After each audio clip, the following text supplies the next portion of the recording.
Majority Report with Sam Seder. The destiny of America is always safer in the hands of the people than in the conference rooms of any elite. Sam Seder. They are unanimous in their hate for me, and I welcome their hatred. We must guard against the acquisition of unwarranted influence, whether sought or unsought, by the military-industrial complex. The Majority Report with Sam Seder. And I get the feeling you've been cheated.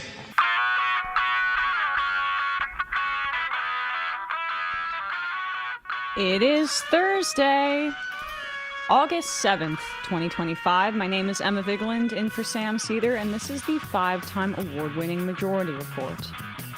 We are broadcasting live steps from the industrially ravaged Gowanus Canal in the heartland of America, downtown Brooklyn, USA. On the program today, Chris Smalls, president of the Amazon Labor Union, will be back with us to talk about being detained and abused in an Israeli prison after trying to deliver aid on a flotilla to Gaza.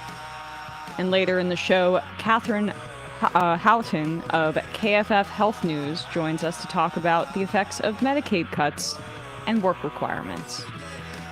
Also on the program, many of the long-awaited tariffs take effect today. Yes! Finally!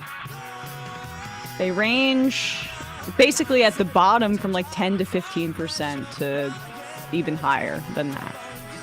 Including Trump announcing 100% tariffs. Love that word. On semiconductors not produced in the United States. Making Apple CEO Tim Cook grovel at the dear leader's feet, gifting him a golden statue.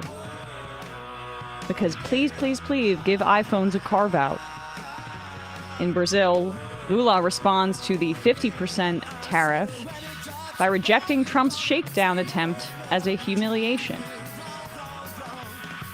Trump wants a new census 5 years early that excludes undocumented immigrants. A reminder that in the Constitution, even the Founding Fathers, well, now I know this was to give slaveholding states more power, but they said slaves counted as 3/5 of a person. Trump wants no counting of undocumented immigrants. The New York Times reports that Andrew Cuomo and Trump have been chatting on the phone. Ugh. Trump is also threatening a military takeover of Washington, D.C. because Doge staffer Big Balls got beat up by two 15-year-olds. That's not the fake headline. The administration begins stripping federal workers of union protections, starting with 400,000 VA employees. An Alabama auto plant has a union election this week, a milestone in the UAW's push to organize in the South. At least 4 Palestinians have starved to death over the past 24 hours. Dozens more killed by bombs. Boston Consulting Group, the firm behind the Gaza Humanitarian Foundation that's been shooting hungry Palestinians, is developing Trump's ethnic cleansing plan, moving Palestinians to Somalia, is what FT found in their reporting, was in their news deck. Or not news deck, slides for their proposal. And lastly, Texas Democrats staying in Illinois receive a bomb threat. All this and more on today's Majority Report. Welcome to the show, everybody. It's an Majority Report Thursday. Hello to Matt. Hello to Brian. Hello to you guys. Let's just start here. So the tariffs that have been long awaited, many of them take effect today.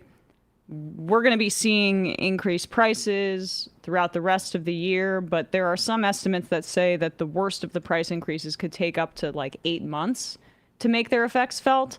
What we're seeing now in terms of increases are in part due to the fact that it's not directly the tariffs, but it's the freezing of economic activity that has resulted from the constant daily back and forth and uncertainty created by this bizarre tariff negotiation that is mostly about Donald Trump's ego and having countries and companies come to him. That's why he's excited about Tim Cook groveling at his feet. He is trying to consolidate his power and loves the idea of the world's biggest countries or companies coming to him and having to bend the knee. And we're orienting our economy around the whims of this particular guy, which is just a part of the authoritarianism that we're seeing ramp up. And this fight with Brazil is particularly insane because, I'm going to repeat this for people, we had a trade surplus with Brazil. Trump has been saying this is all about deficits. We have a trade surplus with Brazil. We sell billions more to Brazil than they sell to us. We had last year a over $7 billion trade surplus with Brazil and over $90 billion in trade. We trade energy, steel, iron, and more with Brazil, but the commodities that come back in our trade relationship are 100% going to be affected by this, particularly beef. So the United States has been increasingly reliant on Brazilian beef. It's up to a fifth of the beef that we import into this country, and it's like hamburger meat, ground beef. So we're going to see burger prices likely increase in this country.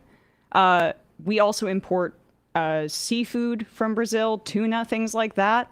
I was reading in Reuters, I think, that the United States is something like 70% of fishing exports for Brazil. So this could basically bankrupt that industry down there. Coffee is another big one. Like part of this tariff insanity is some of these commodities we can't even grow and make here. We can grow some coffee in Hawaii, but for the most part, we've got to import coffee. And this is going to affect coffee imports as well. So this is also, interestingly, kind of a bit of a gift to Lula domestically. He's had a rockier second time around here, and there's been some inflation issues down in Brazil, of course. But he's getting a polling bump from some of his fights with Donald Trump. There was a poll that Bloomberg News took down in Brazil and showing that he's ahead of his 2026 race. So with that in mind, here is Brazilian President Lula talking about Trump and their negotiations, and this is a translation over his actual words. Então, o que está acontecendo? So what is happening? A forma The civilized way for two heads of state to negotiate is to have the will to take the decision along with Brazil. contra o Brasil, ele poderia ter comunicado ao Brasil. He could have communicated with Brazil. He could have called. He could have proposed a negotiation. But we received the taxation statement in a completely authoritarian manner. And we are not used to negotiating in this way. Not like this. E não é assim que nós estamos acostumados a negociar. Não é assim. Mesmo nesse momento, In that moment, we still have a lot of people in Brazil trying to talk with Americans. com gente americana. Nós acreditamos que país que We believe that a country that has 201 years of civilized diplomatic relations will not throw that away because of the intemperate attitude of a president. destemperada de presidente da República. Deixa ele falar uma coisa, presidente da República não pode ficar se humilhando. Let me tell you something. A president cannot humiliate himself for another president. Eu respeito todo mundo. I respect everyone. I demand respect towards me. I love respecting people and love being respected. E adoro ser respeitado.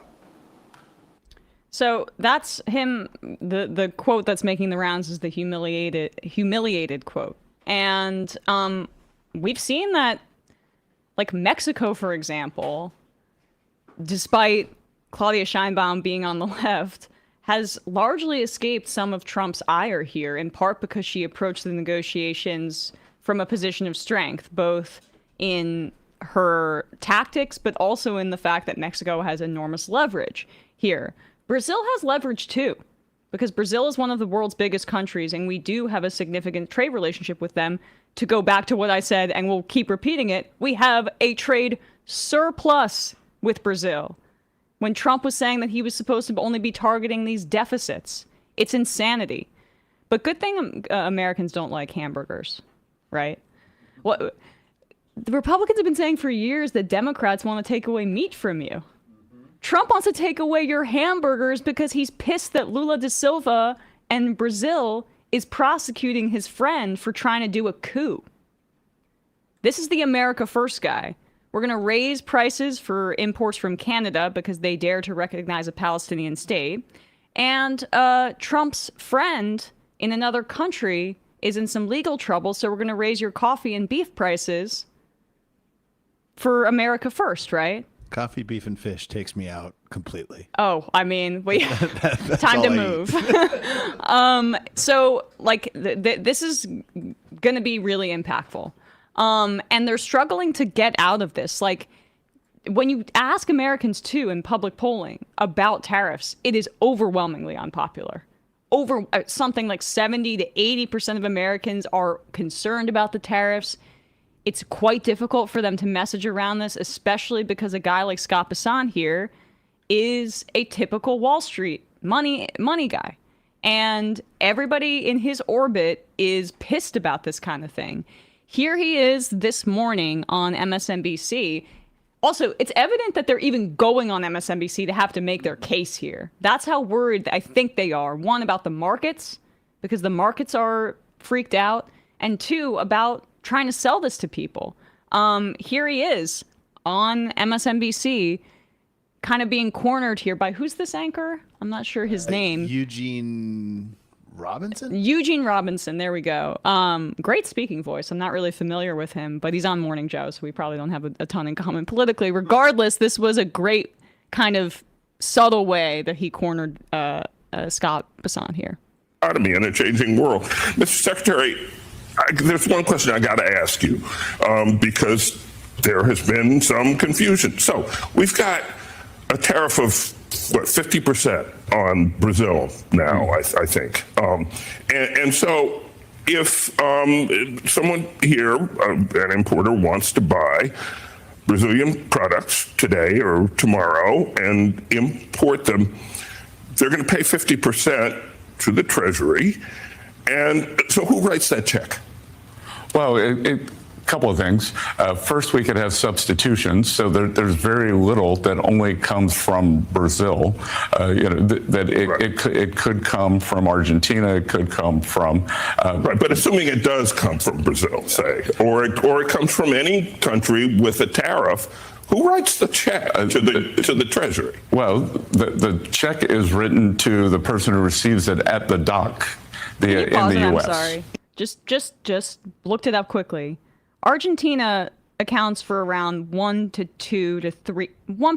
2.5% of the beef imports to the United States.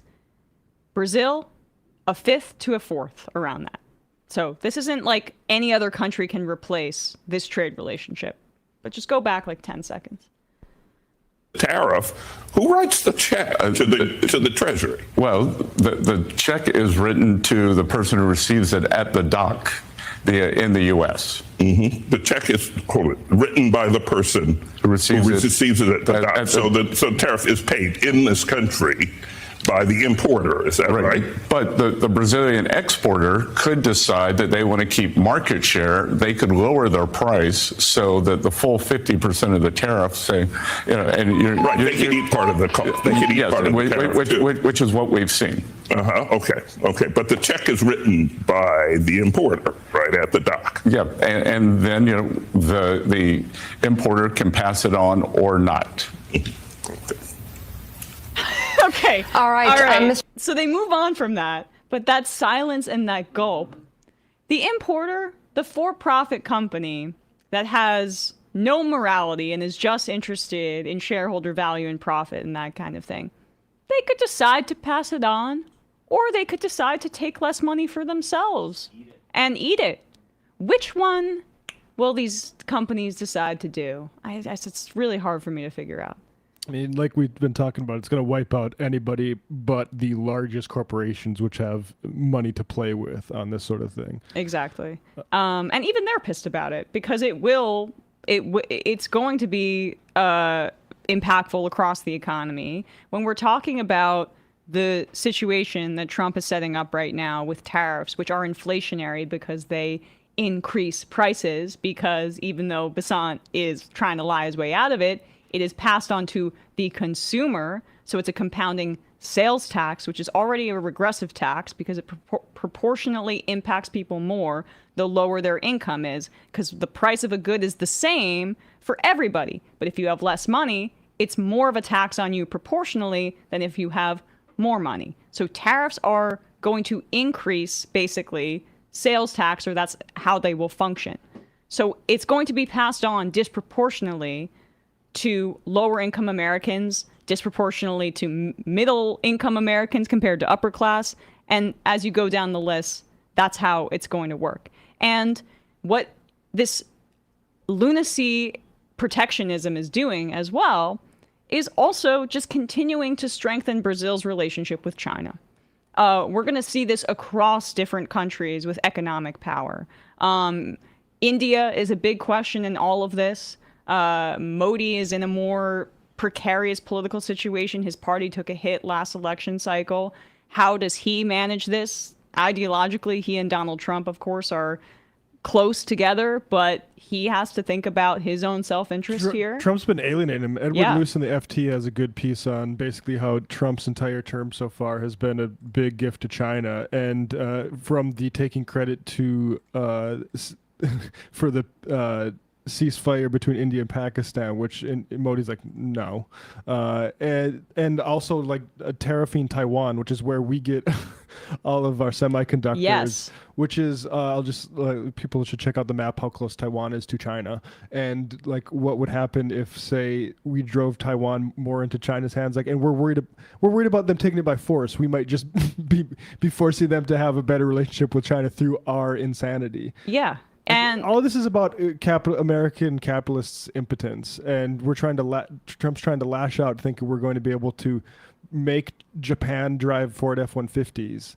I don't know. It seems so self-defeating to me. Because I mean, I don't even think it's that well thought out.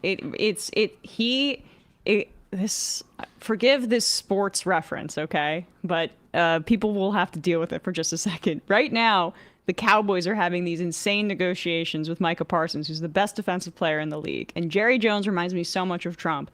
He keeps delaying these contract negotiations, and the more they delay, the more expensive it goes because the cap keeps going up, and the player gets more leverage. And the outcome is largely irrelevant to him. It's because he's like in his 80s. He's an old kind of, slimy business guy from back in the day. And it's the negotiation and like the feeling of empowerment as an old businessman and the deal-making process and the back and forth that's almost like, I don't know, fetishized by these guys. It's like their golden hours where they get to feel important again and have the negotiations come to them and they can control everything. And it's like Trump is doing that with tariffs. The outcome is irrelevant to making the dear leader feel like he's the most powerful person on the planet. I would use a different metaphor. It's like a toddler who realizes that all of the adults get really concerned about paying the toddler attention when they grab their phones. Right. So like grabbing the phone or like going to an expensive vase. That's basically this tariff thing. And all the world leaders, and a lot of them are caving to him. Lula, and Sheinbaum, also the Trump negotiated a trade deal with Canada and Mexico, so it's hard. He's kind of constrained a little bit by that, and deciding to go at the entire rest of the world. I mean, it's insanity. And just generally speaking, Congress is to blame for this. It should not give him the leverage to do this. The justification for it is for emergencies, which are about fentanyl, which is a joke. The idea that, and illegal immigration or whatever, like these aren't real concerns. Congress should take these abilities out of his hands. And unfortunately, they wanted to give them to Obama as well for the TPP at the end of his term. But Congress needs to step up and be in charge of what's going on in this country in terms of like what industries are going to benefit and all that other stuff. But we got some ads. That was part of the leverage that Chuck Schumer, our good friend at this program, gave away. In a moment, we'll be talking to Chris Smalls, a former president of the Amazon Labor Union, co-founder. First, a word from some of our sponsors. Magic Spoon is one of my favorite sponsors. I love having Magic Spoon in the morning, in part because I love cereal, but I don't love the junk that comes with some of the sugary cereal. I also love having a high protein meal in the morning, and Magic Spoon solves both of those problems with high protein, zero sugar cereal and treats reinvented from your childhood, so you get to have that nostalgia without some of those trade-offs. I really enjoy the treats. I had some of their bars that I just ran out of recently that are really good as well. They're like cereal bar, granola bar things. They're phenomenal, but also the cereal is great as well. You can get it at some grocery stores. The one around the corner from my place has them. Every serving of Magic Spoon has high protein cereal, has 13 grams of protein, 0 grams of sugar, and 4 grams of net carbs. They come in nostalgic flavors like fruity, cocoa, and frosted. Magic Spoon's high protein treats are crispy, crunchy, airy, and an easy way to get 12 grams of protein on the go. They come in mouth-watering flavors like marshmallow, chocolate peanut butter, dark chocolate, etc. Both are great on the go, pre or post-workout, and as a midnight snack. Get $5 off your next order at magicspoon.com/ this is the wrong code, I think. It's a different show than ours, so that's okay. I'm gonna see if the ad. Do we know the code for Magic Spoon? We'll put it in the description. It'll be in the show notes. It'll be in the show notes. Let me just check if I have it in my email here, because it's funny that nope, it's the same one. The incorrect show. Anyway, I think it's majority, but I'm not exactly sure. Either way, you can get $5 off if you put the coupon below in the description. Look for Magic Spoon on Amazon or in your nearest grocery store. That's magicspoon.com/ whatever's in the description, might be majority, for $5 off. And lastly, Delete Me. Delete Me is a service that I can say I can recommend really highly, because I've used it. I started using it even before I started working here and before I even knew that they advertised with us. Delete Me makes it easy, quick, and safe to remove your personal data online at a time where surveillance and data breaches are common enough to make everyone vulnerable. Data brokers make a profit off your data. Your data is a commodity. Anyone on the web can buy your private details. This can lead to identity theft, phishing attempts, harassment, and more, but now you can protect your privacy with Delete Me. What do data brokers do? Well, your name, your contact information, social security number, home address, even information about your family members could all be compiled by data brokers and sold online. Thank you to Delete Me for sponsoring the Majority Report. Delete Me is essential for me. It protects my family. It protects, even my friends, people who sometimes there are a little bit of some crazies out there who aren't exactly, balanced, and they want to look up personal information and reach out and stuff like that. Delete Me, they protect me in that area, and I don't know what I would do without it, honestly. Take control of your data and keep your private life private by signing up for Delete Me. Now at a special discount for our listeners, get 20% off your Delete Me plan when you go to joindeleteme.com/majority and use promo code majority at checkout. The only way to get 20% off is to go to joindeleteme.com/majority and enter code majority at checkout. That's joindeleteme.com/majority, code majority. 20% off your Delete Me plan. Link will be below in the description wherever you're listening to or watching this. Quick break, and when we come back, we'll be joined by Chris Smalls.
We are back, and we are joined now by Chris Smalls, former president of the Amazon Labor Union, founder of the Amazon Labor Union, who was recently released from an Israeli prison for his role in trying to block or break the blockade in Gaza as a member of the Freedom Flotilla Coalition. Chris, thanks so much for coming on the show. Thank you for having me. I appreciate it. Yep, and I know you're on the go, so I really appreciate you taking the time to speak about your experience. Talk about your decision to go on the flotilla. I know this is the second flotilla in this iteration. The first one made news with Greta Thunberg on the flotilla. Why did you choose to try to break the blockade? Yeah, thank you. I mean, well, for one thing, people thought that the Madeleine with Greta was the first flotilla. That was actually mission number 36. The Hundella was mission number 37. This initiative has been happening since 2008. And the goal is not to deliver humanitarian aid, but to absolutely break the illegal siege that Israel has imposed before October 7 for over 2 decades. Controlling what goes in and out of the borders, including food and medicine and prosthetic parts, which we were carrying. I chose to go on there as an American labor leader, of course, as you mentioned, for founding the Amazon Labor Union.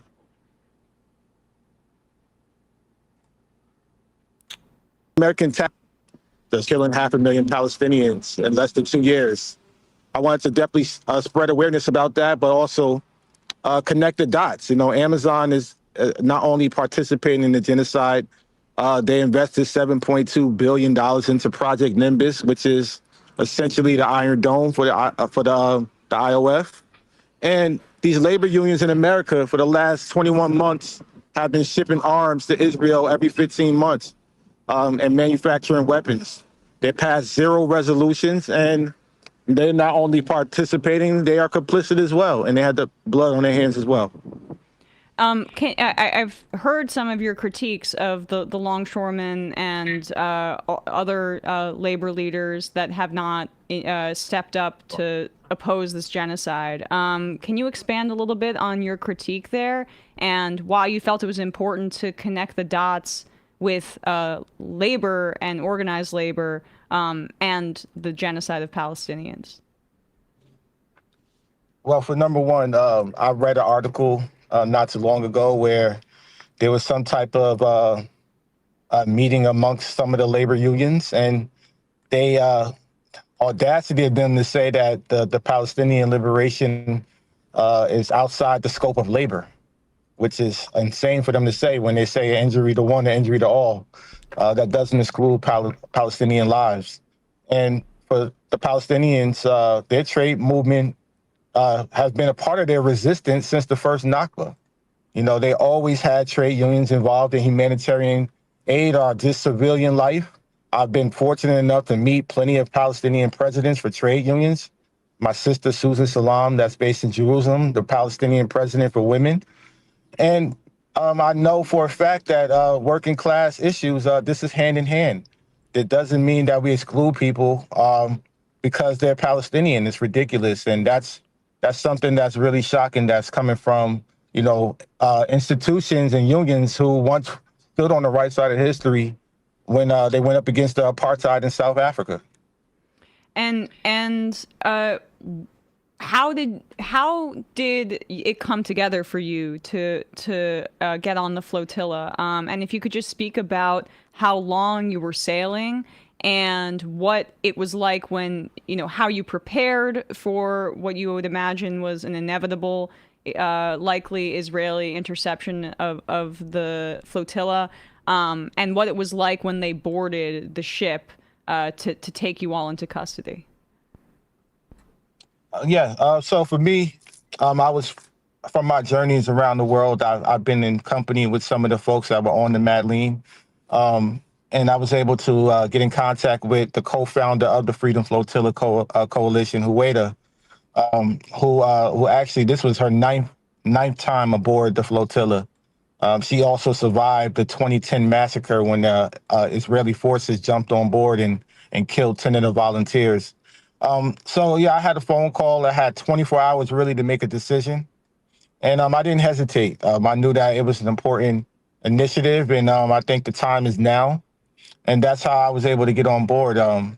And we spent some time training, of course, before we set sail. So we spent about 2 days in Syracuse, Italy. Then we sailed to Gallipoli. We did some more training with other volunteers and other coalitions. And then we set sail, which was about 7 days on the Mediterranean. And it was very difficult at first. We had to make adjustments, of course. 21 volunteers on a small fishing vessel that was built from 1968. It's not an easy journey.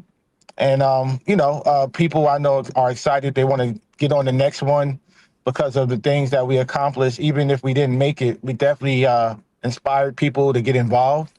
And, I just say this, though, to my comrades who want to do it, it's not meant for everybody. I don't think that anybody should have to do what we have done, which is put our lives on the line, not knowing if we can make it back home or not. And when they onboarded the Hundella, just like the Madeleine. They come in the middle of the night. They cut communications off. We had to ride with them for about 12 hours to the port of Ashad, which is the immigration authorities. And that's when things got violent with me. They handed over everybody to the authorities, and I was met with a violent attack from 7 authorities. I was thrown to the ground. They put their knee in my back. They twisted my arms behind my back, and they had 3 guys on each side levitate me while one was pulling my hair and using my chains to choke me. So, I experienced something that the other passengers and volunteers didn't. And I know from my own personal experience dealing with the authorities out there that there's no way people can tell me otherwise, that this wasn't blatantly designed by race, bigotry, or hatred for people of color. But there's no way people could tell me that Palestinians can live peaceful amongst the Israeli regime when they have such a hatred that I've never experienced in America in my life. Well, you were the only, I believe, from reading, black person on the flotilla of, over 20 folks who were trying to deliver aid, and it appears that they singled you out, right? I mean, that's what you're saying, and brutalized you in particular for that reason. I heard you on Democracy Now! Mentioning they were saying some horrible things to you as well. What else happened during your time in detention, and how long were you in an Israeli prison? I was there for 5 days. I was one of the last to leave, and not only did I experience this racism, but my brother Houghton from Tunisia, who's also a person of color, he's Arab. We both were the last to leave. They could have sent us home on any given day, but they chose to save us for last because they also were not just trying to physically abuse me, they were trying to psychologically abuse me as well. And also with the others as well, they knew that we were on a hunger strike, so they pretty much was weaponizing food by trying to give it to us, knowing that we wouldn't take it. They even brought the warden in and set food in front of us. They even raided us twice with the raid unit for no reason, made us strip. And it's just some of the things they did and said were just disgusting. I've never once again experienced any type of hatred like that on any level in my 37 years in America. And as far as me being singled out, they definitely passed along the message from the IOF because I did give them a piece of my mind. I took a long journey out there, and I definitely told the IOF to their faces that without those guns and weapons, they're nothing. They're nothing but peons, and they're scum because these are killing machines that have no remorse and they think they're doing something notable. And I definitely gave them a piece of my mind on the way out. I mean, that's the other thing that is just like I can't wrap my mind around is what goes through the heads of these people who are clearly immensely brainwashed, but it's also a deeply racist society that encourages that racism as a part of like education, the militarism, and even in of course their treatment of you. And you can see how there's a reason that Mandela showed solidarity with the Palestinians throughout his life, for example, because the struggle of anti-racism is indelibly connected to the Palestinian liberation cause. Absolutely, and I, even though I experienced what I did, it's still just a fraction and a glimpse of what Palestinians have to go through. Not even close, and that's even more shocking. And one more thing is that I could tell you that the average age of the commandos that onboarded the Hundela, they might have been 20 years old, 21 years old. Yeah. They were young kids. And they definitely were brainwashed, and it was sad to see that they could be any average college kid walking around. And you are an American, obviously. Did you have fears that the Trump administration, for example, would just say, "See you later"? You know, like it's immensely brave for you to be doing this, in part because like, this administration clearly would not have your back, it appears, if the Israeli government put its foot down. Yeah, I mean, that's something that I knew when I signed up for it. I knew that I wasn't going to be able to count on this administration, and they proved me right. The embassy did not show up. You know, everybody else's embassy showed up for them in person. Wow. To check on their well-being, to make sure that they were safe. And ours didn't. I spoke to the consulate over the phone. He never showed up in person. That was at the port of authorities, and he promised my safety, but this was already after I'd been assaulted, so he failed already. So it was just a shame to see and take note that our U.S. embassy, once again, our taxpaying dollars is going towards a government and administration that don't really care about Americans at all. It was 7 of us. We were 1/3 of the crew.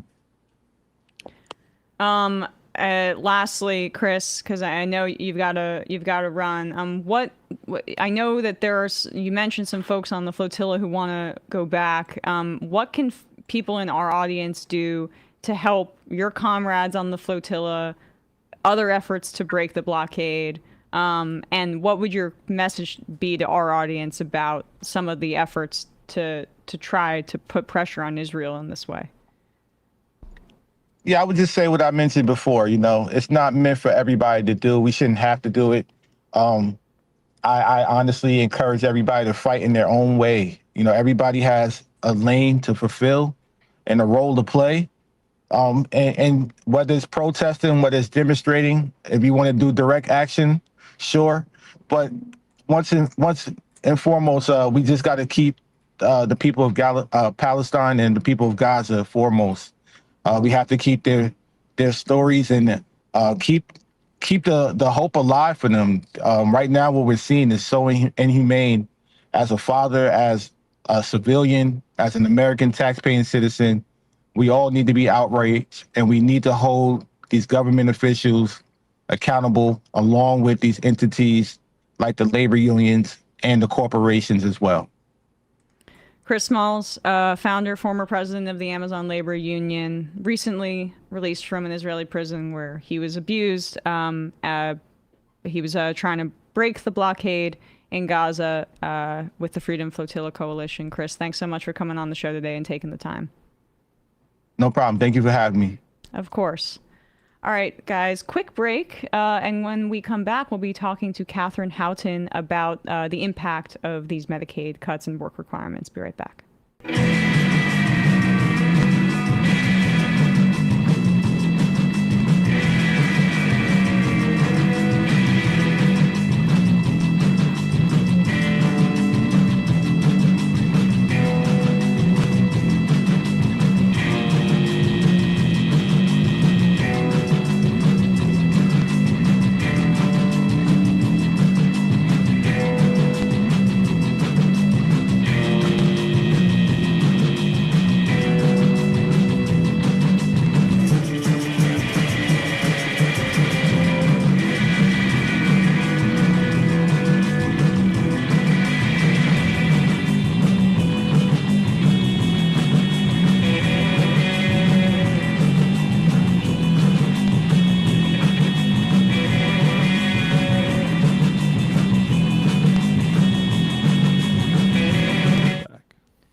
are back, and we are joined now by Katheryn Houghton, KFF Health News Montana correspondent covering health policy and politics, access to treatment, and the business of healthcare in the state. Katheryn, thanks so much for coming on the show. Thanks for having me. Of course. So let's just start a little bit, I think, by talking about the Medicaid cuts in general, and the one big beautiful bill and what the cuts entailed. I mean, it's the largest cut to the program since it was created. I don't know how many decades ago, over 50 years ago at this point. Math off the top of my head isn't a strong suit, but it's basically gutting the program. Is that your assessment of it? Well, the story that we're looking at is really focusing on the work requirement component of it. And so it's setting up a lot of new hurdles and rules that people who are enrolled in Medicaid are going to have to work around. And we know based on what we've seen in other states that have done this, though there are few and some of the examples are short-lived, we know that that does cause people to lose access to their coverage. And often because of paperwork problems or confusion on how they actually prove that they're meeting requirements. So we know that there will be a drop in the number of people enrolled in Medicaid because of these work requirements. And just broadly speaking, some of what the federal changes that are coming down the pike will do, will require people to show that they are working 80 hours a week, 80 hours a month. And so that can translate to an actual job, or that can translate to school, or there are other kind of small list of exemptions that people may fall within. And so there's still a little uncertainty of like the rules that states will have to live by to implement checks on that and see whether or not people are meeting those reporting requirements, and how they'll actually stand up reporting requirements on a state basis. And so these work requirements, you wrote about that and how there were already over a dozen states that were trying to implement work requirements for Medicaid prior to the passage of this bill on the federal level. What was the status of many of those efforts, and how does that impact it now coming from the federal government? The paperwork, the red tape, all of that. How do those things kind of come together? Yes, yes. Yeah. So I would say, we found, and I think it was 14 states that either have plans in the work to implement their own form of work requirements or have announced their plans to implement work requirements. And so a lot of these examples are states that have been trying to work towards this for a really long time. Like you said, I am based in Montana. I know that lawmakers here had approved work requirements in 2019. And so for a lot of reasons, states, for the most part, have not been able to do that. Some of that is because of court cases holding them up, delays in the first Trump administration to actually go through that process, or the Biden administration blocking such efforts. The states that we were looking at, many of them were trying to implement rules that, again, lawmakers had already established years in the past. Some were moving ahead quicker now that President Trump is back in office, saying like, we're going to get a green light for this now, so we might as well keep moving forward on it. In Montana's case, it's really interesting because it was the first state to release a draft plan for its own form of work requirements after the federal government had defined its standards and after President Trump had signed work requirements for this program into law in July. So it's an interesting kind of case study of how states may be shifting.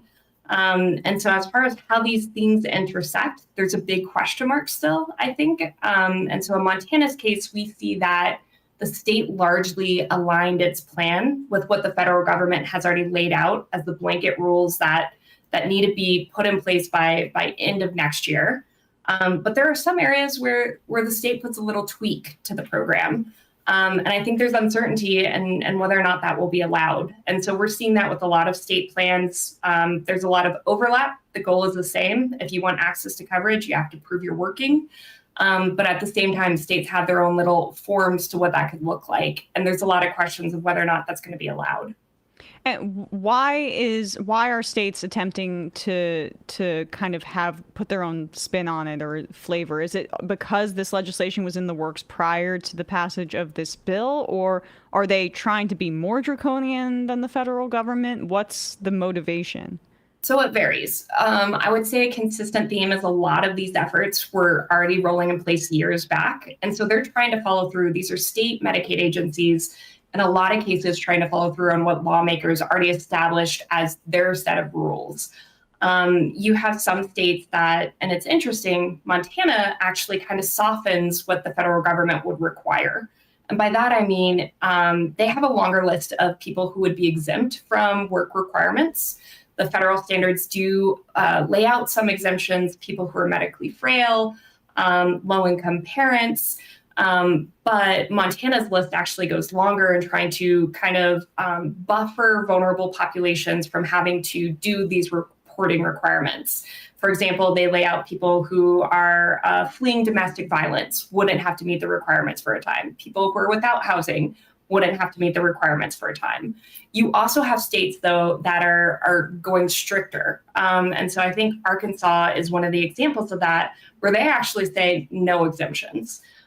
You have Arizona that has said that they are going to largely align with the federal standards when it comes to work requirements, but they're trying to implement different pieces that maybe are kind of tangential to that. And so an example of that is with Arizona, they're trying to create a lifetime cap on how long somebody can tap into Medicaid if they are capable of working. So there's a lot of variety in whether they're going softer or stricter than what the feds have established. And the roadblocks that they ran into prior to this, right, were the courts or the Biden administration kind of holding it up. Is that do they now kind of have a legal basis to do this? Does that change because the federal government, the bill that passed, has created an opening for some of these work requirements? Like, I'm just flummoxed as to how the states think they have the ability to even tweak this at all, given the fact that some Medicaid is, enshrined into federal law, and the Affordable Care Act with the Medicaid expansion, states had the opportunity to opt in or not. It seems odd that they're trying to now try to work around it. Sure. So I guess important context is that states have been able to put their own twist to some Medicaid programs for a really long time. That's through something called a demonstration waiver. And so the idea behind those waivers is if there is a policy gray area, states can apply to the federal government and say, hey, we want to do something kind of wacky with this. We want to do something innovative with this and see if it works. What is interesting here is work requirements used to be a gray area. It wasn't outlined in Medicaid prior to this new law that's coming in place late next year, but it's no longer a gray area, right? The feds have said, these are the rules, these are the base, right. This is the baseline, this is the floor. So I think states, the federal government did leave the door open for states to apply through these waivers to try to stand up programs sooner than the late 2026 deadline. I think that the big question we hit after that point is if states are trying to do their own twist to it, is the federal government going to view it as a policy gray area now that there are standards? We did contact the U.S. Department of Health and Human Services to ask about this. And the summary is kind of we'll see as well, which is what we were hearing from a lot of sources. But I think the language that we were sent was something along the lines of we're analyzing to see how these state waivers are going to interact with our new federal standards.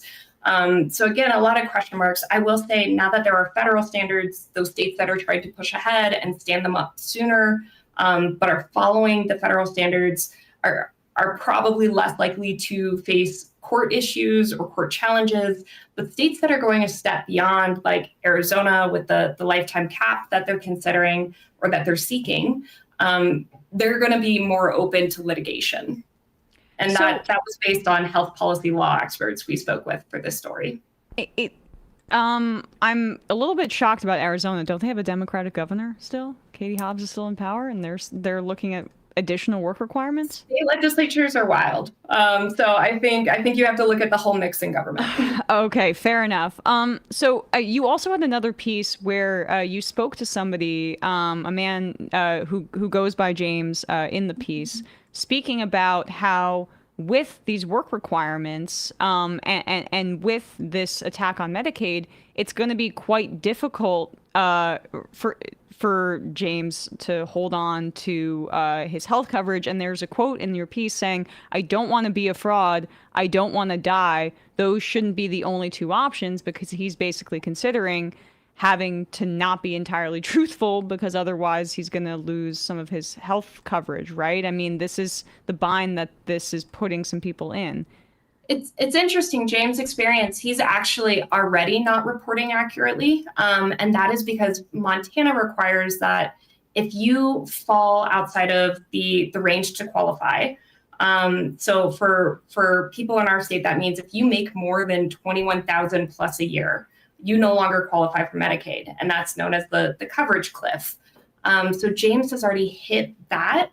And part of the reason why James hit that is because Montana no longer requires eligibility or allows the eligibility to extend for a year. Instead, you have to report within 10 days if your coverage has changed. And he has a low wage job. That means that his hours change week to week and means he can bounce in and out of qualifying for coverage. So he's not reporting when he falls out of coverage, out of qualifying for coverage.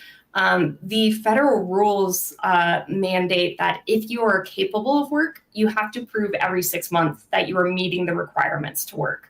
That is a shorter window than what some states are considering and what some states have in place right now. A lot of people are advocating, folks who kind of study the safety net system say, hey, coverage should be a window of a year. Once you qualify, you have it for a year so that you have time to adjust if you do get a pay increase. The new federal standards mean that that window will be tighter, which means people will fall off that cliff sooner or could fall off that cliff sooner.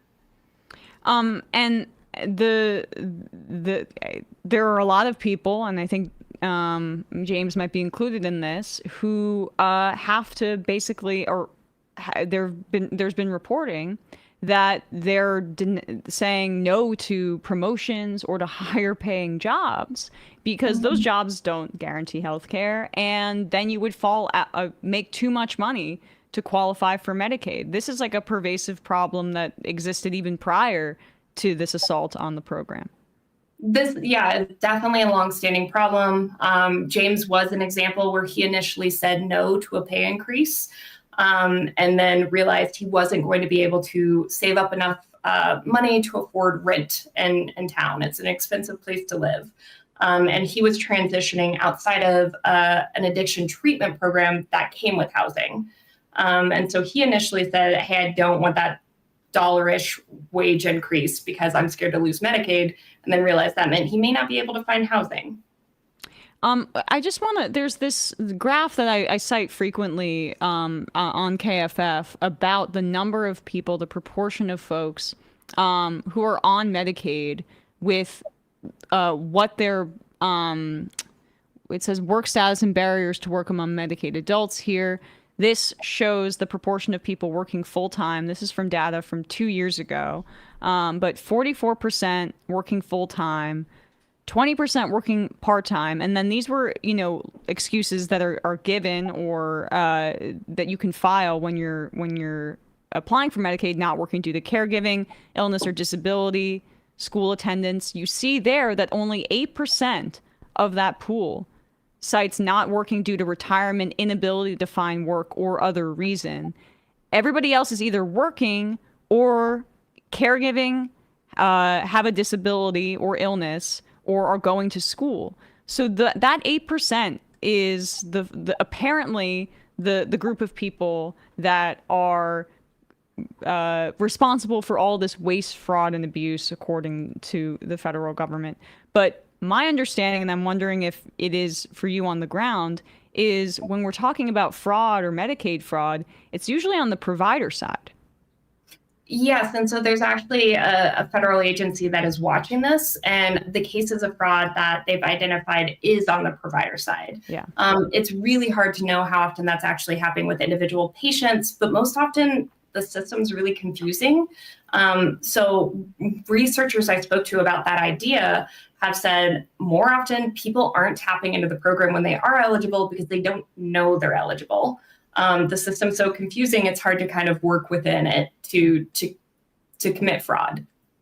And but James not being entirely truthful if his income is higher than the threshold on 1 week, that would be what is they would consider basically a fraudulent usage of the program, which is insanity because this is like, how can you fraudulently try to maintain your health insurance? It's not like this is a cash payment. It's not like you can sell your Medicaid card to somebody else.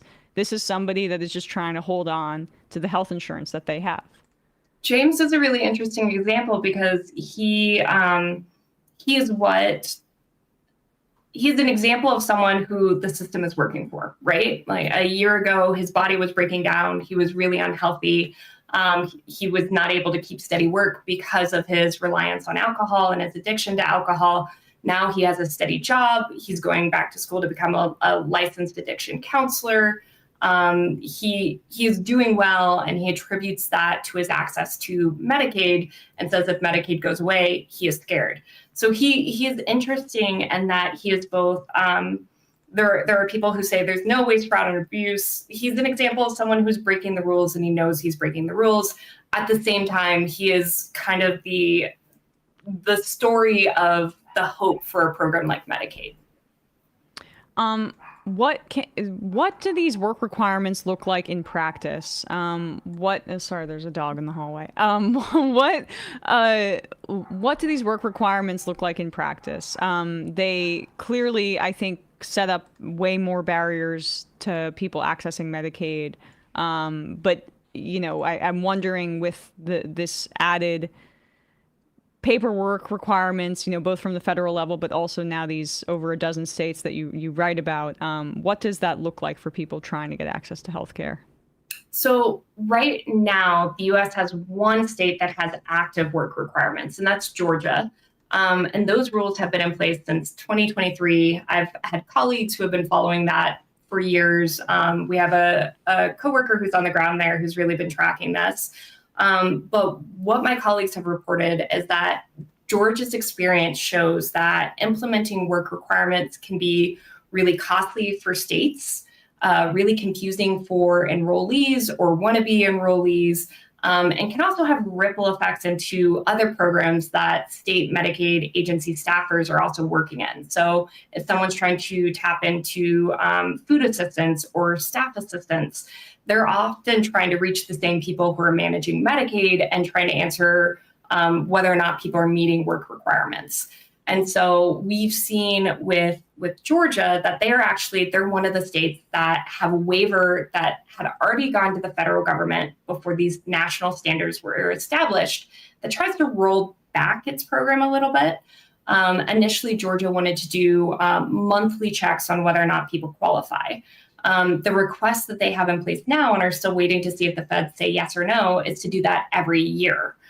So again, that's switching from month to month, which I don't believe the state ever actually implemented because that's a big administrative burden, to annual. Cost. Yeah. It's cost and time for states. Right. It was a colleague of mine, several colleagues were following this and had said at one point there was a report that Georgia's released that actually said they're having a really difficult time actually evaluating whether or not people are meeting the requirements, which of course is like the reason to do work requirements, is to see whether or not people are meeting that bar. Unless your true motivation is to keep more people from using the program, right? I mean, like that's essentially what happens at the end of the day is when you create all of these barriers, like you just spoke about how there are so many people that don't even know that they qualify.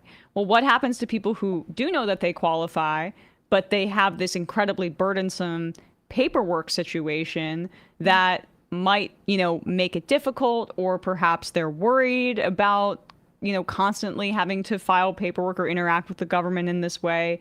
Like, it is designed to be confusing.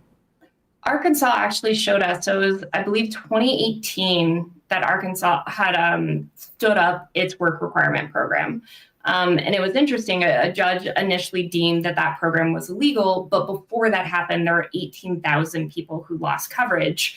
And reporting from coworkers in my newsroom showed that, and reporting from a lot of places actually showed that a lot of people were just tangled in the system. They didn't know how to report their hours. They didn't know they were supposed to report their hours.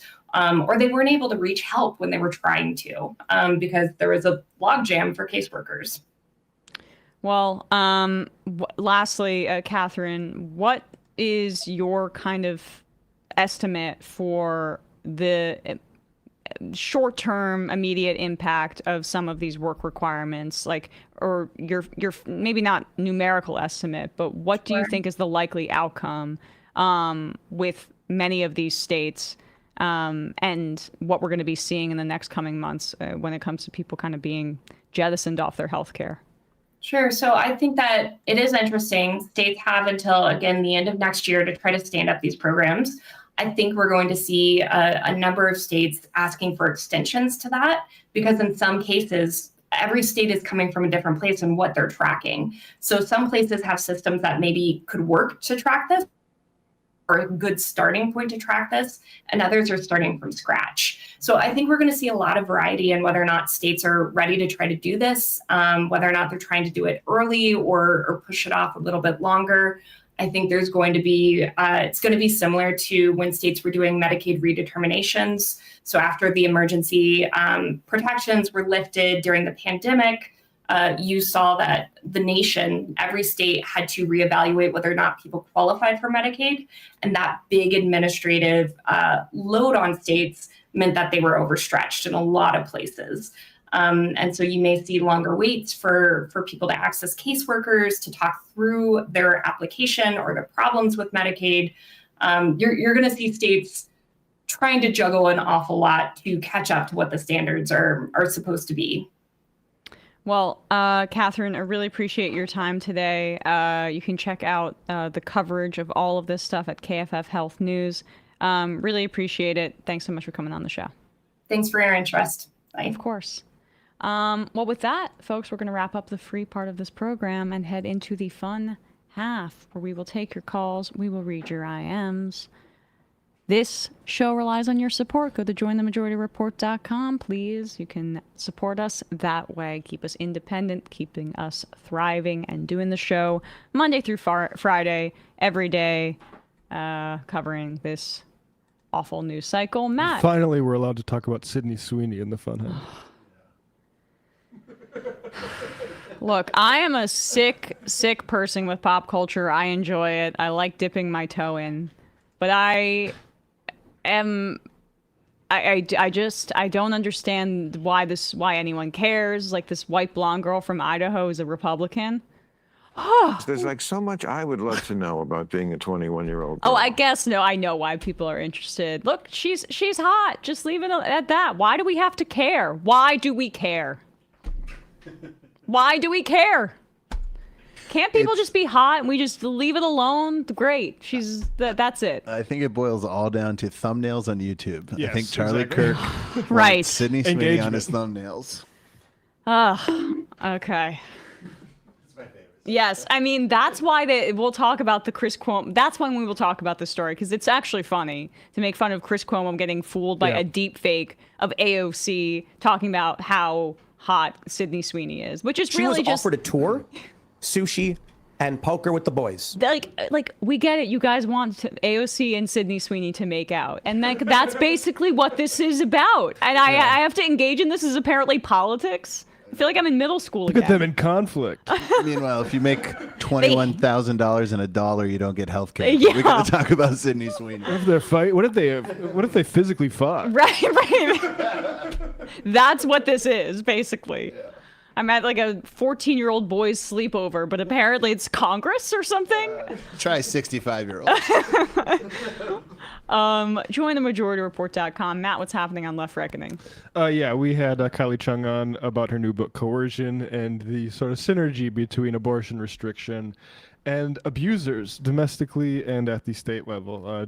Great interview, great book, recounting the horrors that we've been living through since the leaving the Roe versus Wade era into this post-Dobbs era. Kylie covers as good as anybody else, so check that out, patreon.com/leftreckoning.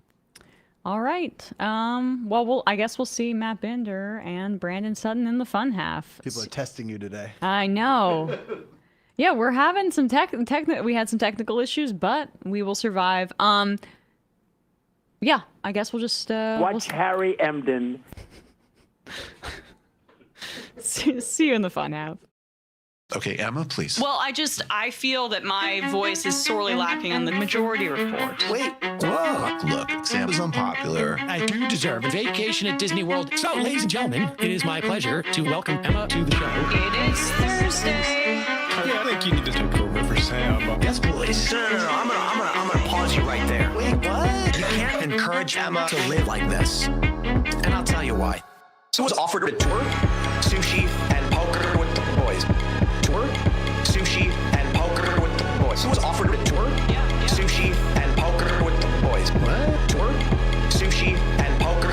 Tim's upset. Tour, sushi, and poker with the boys. So was offered to tour, sushi, and that's what we call the biz. Tour, sushi, and poker with the boys. Right. Tour, sushi, and poker. We're gonna get demonetized. I just think that what you did to Tim Pool was mean. Free speech. That's not what we're about here. Look at how sad he's become now. You shouldn't even talk about it. I think you're responsible. I probably am in a certain way, but let's get to the meltdown here. Tour, sushi, and poker with the boys. Oh my God. Tour, wow. Sushi. I'm sorry, I'm losing my fucking mind. So was offered a tour, sushi, and poker with the boys. Logic. Tour, sushi, and poker with the boys. Boy. Tour. I think I'm like a little kid. I think I'm like a little kid. I think I'm like a kid. Tour. I think I'm like a little kid. I think I'm like a little kid. Had this debate 7,000 times. A little kid. I think I'm like a little kid. I think I'm like a kid. Tour. I'm losing my fucking mind. Some people just don't understand. So I'm not trying to be a dick right now, but I absolutely think the U.S. should be providing me with a wife and kids.